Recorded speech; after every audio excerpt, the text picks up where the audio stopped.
The overall goal of this Toeprinting analysis is to observe the translation initiation complex formation on mammalian mRNAs. This method can help answer key questions in the field of mRNA translation, such as IRES-mediated translation initiation. The main advantage of this technique is that one can perform detailed analysis of translation initiation complex formation on a specific mRNA.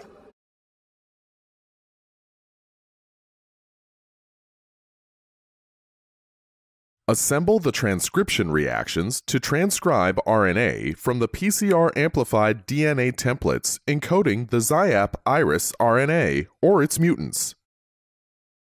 Next, add 2 units of RNase-free DNase to remove the DNA template to each 20 microliter reaction of RNA.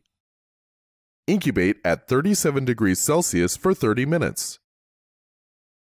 Then, dilute the DNase-treated RNA with nuclease-free water to a final volume of 110 microliters.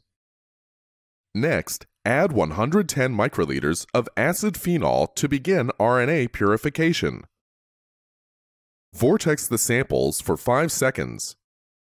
And centrifuge at 20,000 times G for 3 minutes at room temperature.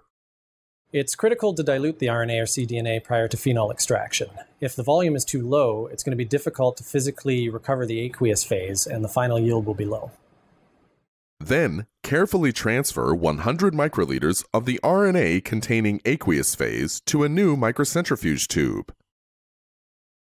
Add 10 microliters of 3 molar sodium acetate pH 5.5 and mix the samples.